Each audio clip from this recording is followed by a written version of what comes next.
Today I'm making a simple supper of roast chicken with salad followed by rice pudding. But I'm gonna punch all the flavors up a bit. The roast chicken's gonna be seasoned with zatar. The salad is made with kale, radicchio, roasted sweet potatoes, and my favorite, pomegranate molasses in the dressing. And the pudding is the best rice pudding in the world, made with coconut, flavored with cardamom. And if you've never had those flavors, you're in for a treat. We're gonna get started with the rice pudding because it takes longest to cook and cool. It requires about 4 hours to chill. So to get started, we're gonna use a can of coconut milk. I'm gonna add it right to the pot. Now you can buy light coconut milk, but I'd stay away from it. It's really much too watery for this. For this rice pudding, you want some heft. We're gonna add some milk. This is 3 3/4 cup of whole milk. Now this you can substitute 2% milk if you want, makes a lighter rice pudding. I wouldn't go any lighter than 2%. Stay away from the 1% in the skim. Now we're gonna add a little bit of sugar, that's 1/2 cup of sugar, 1/2 teaspoon of salt. We're gonna bring this to a boil on the stovetop and then we're gonna add the rice. All right, so we're gonna bring this mixture to a boil over medium-high heat. And I have to say, this is not the time to walk away. And I've done that recently. The milk will do a classic boil over scenario and you'll have scalded milk stuck to your stovetop, which is impossible to clean up. So this is the time to stay by the stove.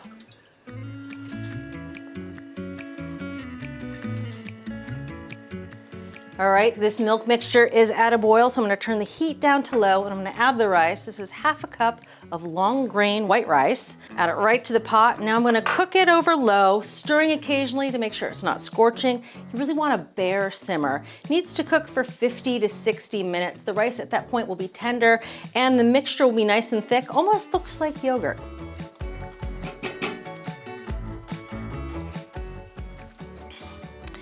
Here you can see that texture. It's nicely thickened. I know I said yogurt earlier. It really does sort of look like yogurt. All right, now time to add the flavorings because you don't want to cook with the cardamom and the vanilla. Their flavor's a little fleeting, so you want to add them after the rice is finished cooking. So here I have some vanilla. I'm going to add 2 teaspoons of vanilla extract and the cardamom. We're going to add 1/2 teaspoon of ground cardamom. And the cardamom and the coconut is just, it's a magical pairing. That once you go coconut cardamom on rice pudding, you never go back. Oh, and as it hits the hot pudding, you can smell it.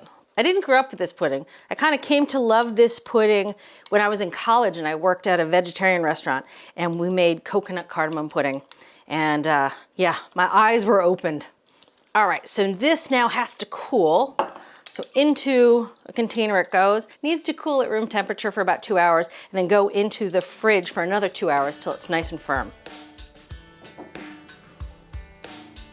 All right, it's time to start cooking the chicken and the potatoes. Now, I like to do the potatoes first before I put the chicken on the board so the board doesn't get all chickeny. All right, so to start with the sweet potatoes, this is 1.5 pounds of sweet potatoes, which is basically 2 large potatoes. You wanna peel them and you wanna chop them into 1/2-inch chunks. Now, this is kind of a rustic salad, so you don't have to be perfect. So you wanna peel the sweet potato and then cut it into 1/2-inch thick planks. I like cutting a flat side on the potato and then putting it flat side down just so it's a bit more stable, easier to cut. And once you have a plank, cut it into strips that are about 1/2-inch thick and then 1/2-inch thick pieces. And again, this is pretty rustic, so I'm not looking for a perfect dice, unless you're that kind of person.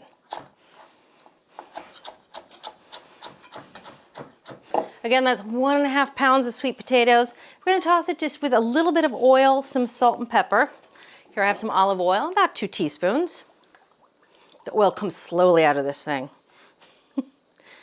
which is probably a good thing. All right, a little salt and pepper, as much or as little as you like.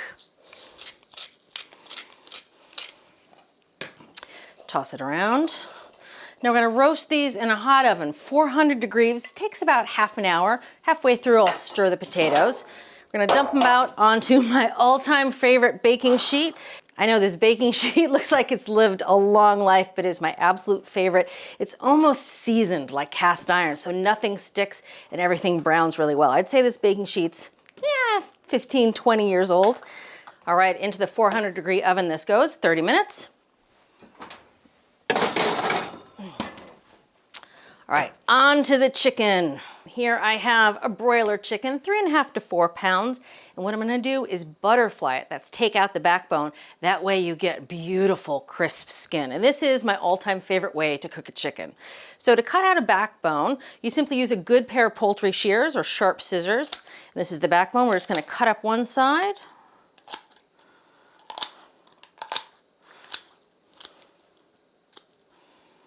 And then down the other side, just to remove the backbone.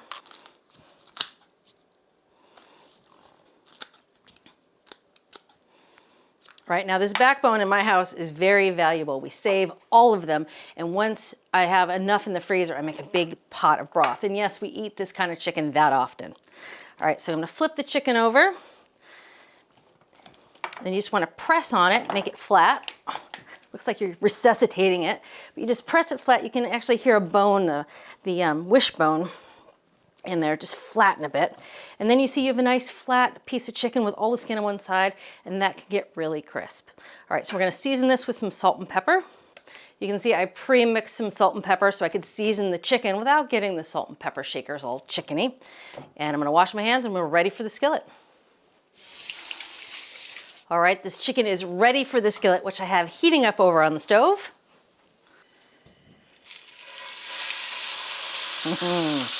All right, so you want the chicken to be skin side down in that skillet. Now the skillet's been heating up with a little bit of vegetable oil over medium-high heat. I'm gonna turn the heat down to medium. All right, so next, we're gonna weight the chicken down with a heavy Dutch oven. If you have a lightweight Dutch oven, you can put some heavy cans in it. You just want to press that chicken skin into the skillet. That's how you get it nice and golden all over. Notice that I wrapped the Dutch oven in aluminum foil. I've learned that trick over the past few years. It just helps make cleanup a bit easier. So we're gonna cook the chicken like this for 25 minutes until the skin is gorgeous and golden. But I'm gonna check it around the 15-20 minute mark just to make sure it's not scorching, and I'll adjust the heat if I need to. Love what you're watching? Take your cooking to the next level with our Essential membership. Get instant access to thousands of recipes, tips, techniques, product reviews, and step-by-step videos. Our Members app allows you to search by ingredient, set dietary preferences, and save your favorite recipes. For those looking to level up, our newest feature, ATK Classes, offers more in-depth instruction led by ATK experts, so you can gain greater confidence in the kitchen. Start your free trial by visiting the App Store or going to americastestkitchen.com/YouTube today. Here are the roasted sweet potatoes. You can see they're a little bit browned, which is just how I like them. I'm gonna scrape them off the hot pan and let them cool because they are going on a salad. Tell you the truth, I make sweet potatoes like this all the time. You open my fridge, you'll find a container of these. I snack on them, I throw them in with eggs, I put them on top of salads. It's just a handy, healthy thing to help make dinner just a little more flavorful. All right, set these aside to cool. All right, let's go check on that chicken. All right, let's take a look at our chicken. I love this method because it is so hands-off. And at the end of the day, oh, you get this gorgeous chicken. Now when flipping it over, you gotta be a little careful because the skin is on the delicate side. Oh, I mean, look at that chicken skin. It is really hard to get a crisp skin like that using any other method. So now's the time when we're gonna add the zatar that I mentioned earlier. So here I have 2 tablespoons of zatar mixed with 2 tablespoons of olive oil. We're just gonna brush this over the chicken. And as it finishes cooking in the oven, the chicken's gonna have a nice zatar crust. All right, back into the oven it goes. Now I cranked the oven to 450 degrees. It's gonna take anywhere from 10 to 20 minutes for the chicken to finish cooking. You know it's done when the breast registers 160 degrees.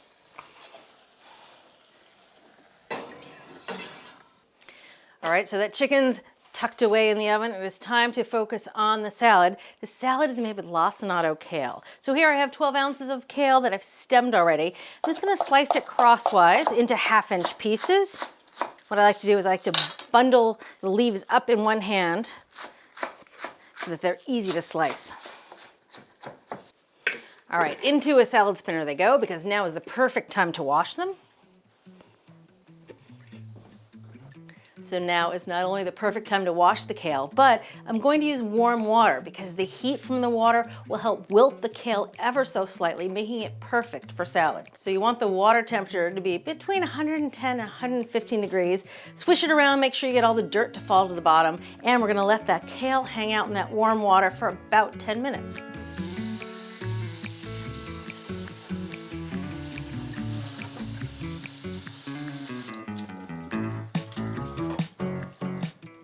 That chicken is finishing up in the oven, so it's time to assemble the salad.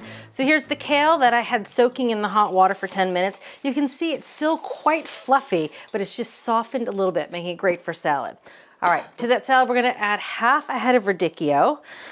I'm gonna slice this thin. So you wanna cut out the core of the radicchio.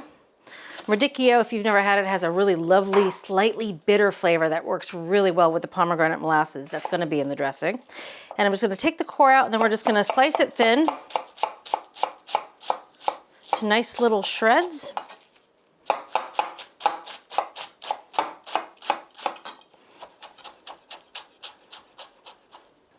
I'm gonna add this to the bowl of kale. Also, I'm gonna finally add those roasted sweet potatoes that are nicely cooled. Such a colorful salad. All right, now to make the dressing. Now for the salad dressing, we're gonna start with a small minced shallot.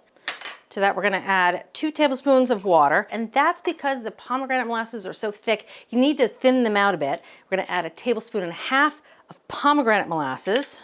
And these pomegranate molasses, you can find in a lot of supermarkets nowadays. And once you have pomegranate molasses in your pantry, it's really fun to add them to different sauces and vinaigrettes. I've even seen people pour it over vanilla ice cream as a treat. We're gonna add 1 tablespoon of honey. Just gonna eye it. Oh, that looks like a good tablespoon.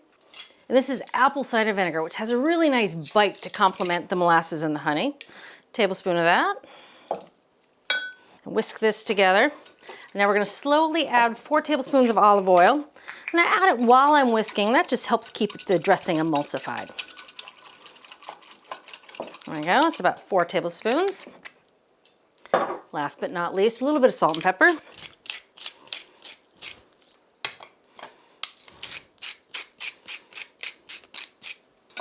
All right, now we're gonna take some of this dressing, about 1/3 of a cup. I'm gonna toss it with the salad.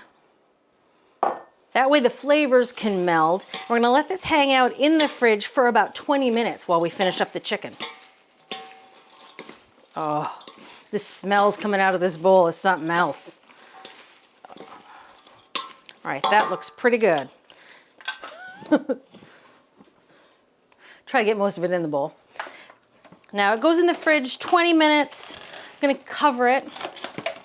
I have to say, having made this salad a number of times, it holds really well in the refrigerator at this stage. And in fact, I've had it 2 days later and the kale and the radicchio still have some good texture. So minimum of 20 minutes, but you can do this well in advance. The smell of this chicken is unbelievable. The zatar that has a little bit of coriander, the sesame seeds. It smells wonderful with the chicken. Now, the way to tell if the chicken is done, of course, is to temp it. Again, we're looking for 160 in the breast, or 175 in the thigh. Because the thigh, the dark meat, you want to cook to a higher temperature than the white meat.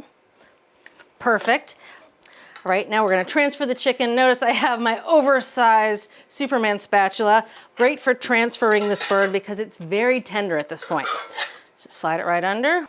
All right, over to the carving board it goes. Haha.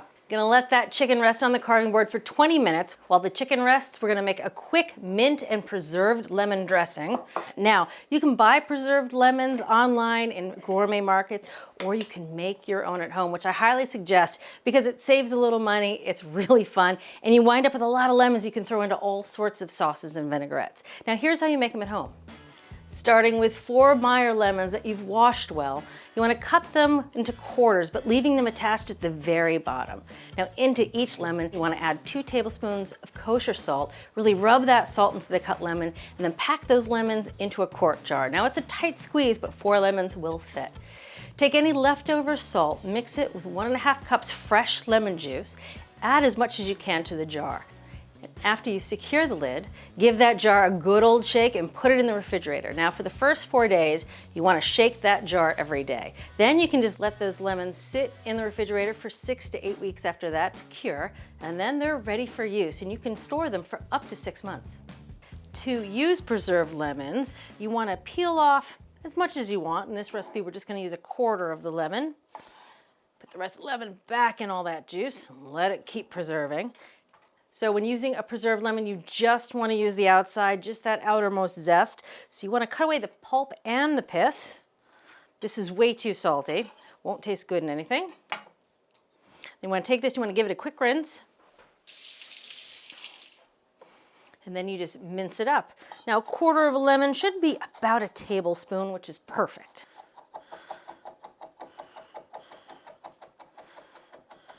All right. Oh, it's so fragrant. Has a different sort of perfumed smell than just a regular lemon. All right, into a bowl it goes for making our mint preserved lemon vinaigrette. Set that aside. So that's about a tablespoon of preserved lemon that's minced up. Now, if you can't find that, don't let that stop you from making this dish. You can just substitute a tablespoon of fresh lemon zest. So now we're gonna add some fresh mint. This is about a tablespoon of freshly chopped mint. I washed this already, obviously. Oh, it's a good combination, the lemon and the mint. Just want the leaves. You really don't want any of the stems. The stems tend to have a slightly bitter flavor. Oh, that looks like about a tablespoon's worth.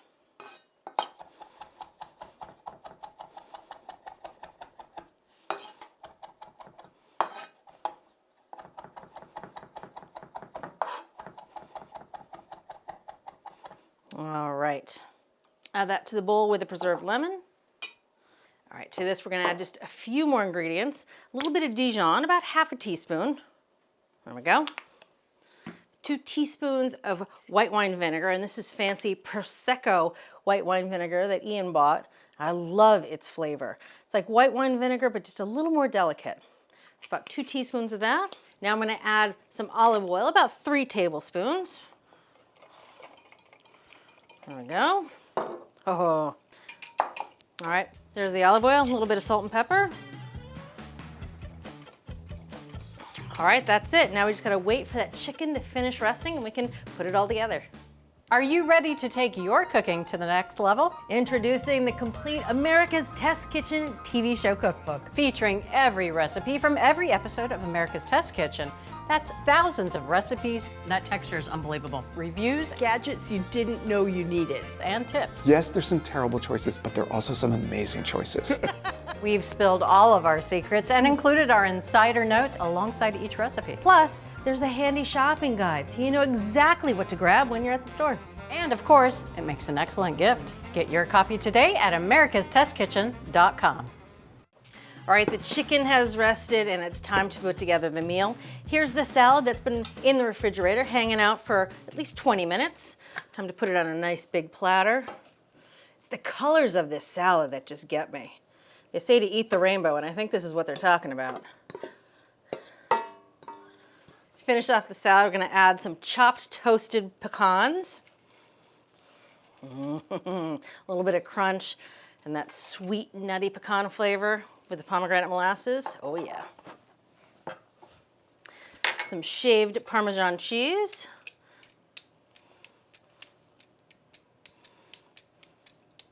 Don't want to overdo it on the Parmesan, but everyone should get at least a couple pieces. Last but not least, drizzling that last bit of vinaigrette right over the top. All right, salad's done. Time to taste everything.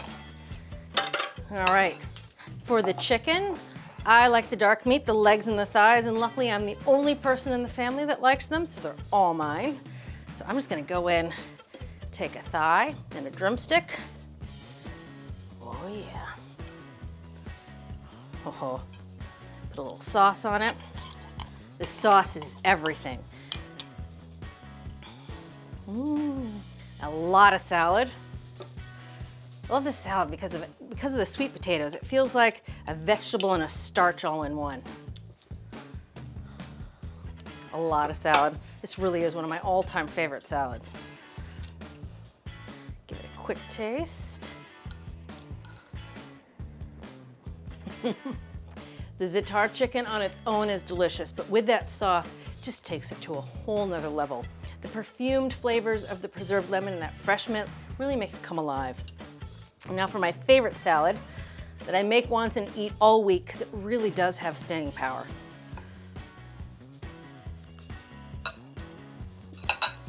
The salad with the sweet potatoes and the pomegranate vinaigrettes and that little bit of pecans on top is just such a wonderful change of pace from the regular old salad. To top off the wonderful flavors we have of this dinner, we have that coconut cardamom rice pudding.